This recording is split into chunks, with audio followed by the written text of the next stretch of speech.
Hello WhatsApp guys, welcome to another video and Antarchandra ভাইন্সে আপনাকে স্বাগতম। চলে আসলাম আজকে ডেইলি ব্লগ 49, অর্থাৎ দেখতে দেখতে 49তম ব্লগে চলে আসলাম।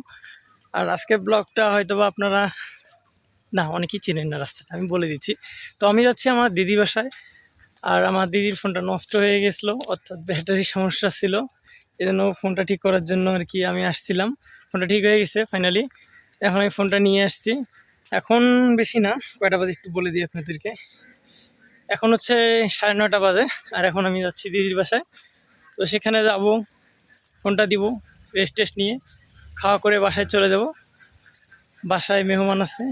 তো হচ্ছে কালকের ব্লগটা একটু এলোমেলো হয়ে গেছে। কালকের ব্লগটা আসলে কি আমি এটা ভুল করে ওটা করছিলাম, মানে ব্লগটা শ্যুট করছিলাম এমনিতেই।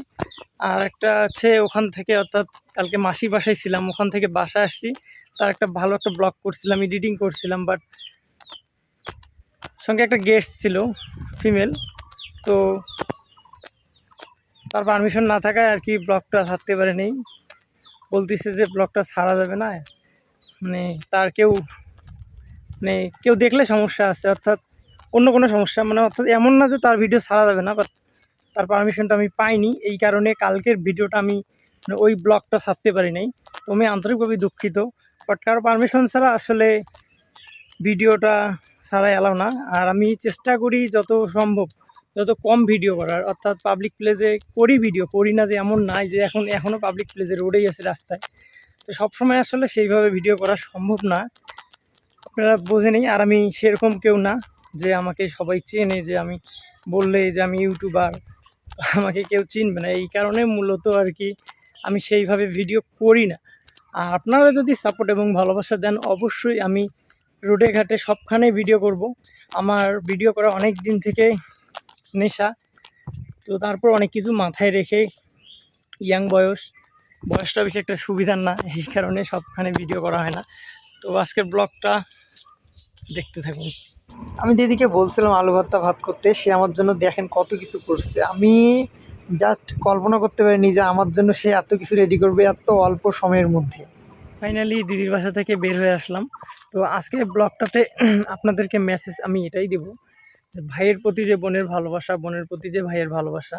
এই ভিডিওটা, ব্লগটা এই জন্যই করা। আমার পেটে একটু সমস্যা চলছে, তারপর আমি আসলাম দিদির কাছে। আর ভিডিওতে তো দেখাইছি দিদি আমার জন্য কী কী বলছে। আমি বলছিলাম আলু ভর্তা ভাত, আর আপনারা ভিডিওতে দেখলেনি অনেক কিছু করে রাখছে।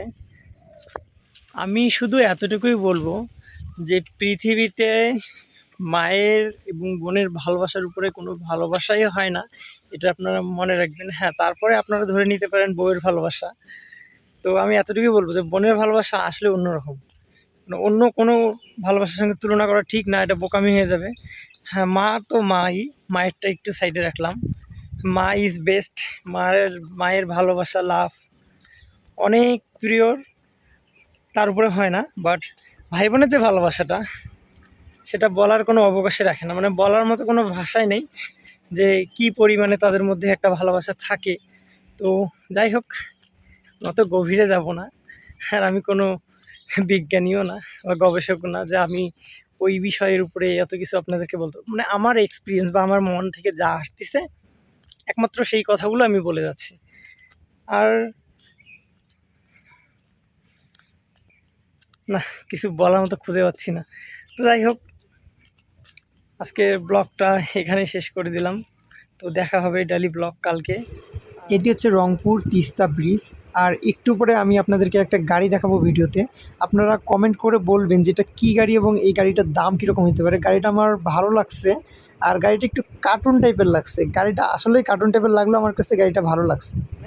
তো আজকে ব্লগটা এতটুকুই। ভালো থাকবেন, সুস্থ থাকবেন এবং আমার জন্যে দোয়া এবং আশীর্বাদ করবেন যেন আমি একটু সুস্থ হয়ে যাই।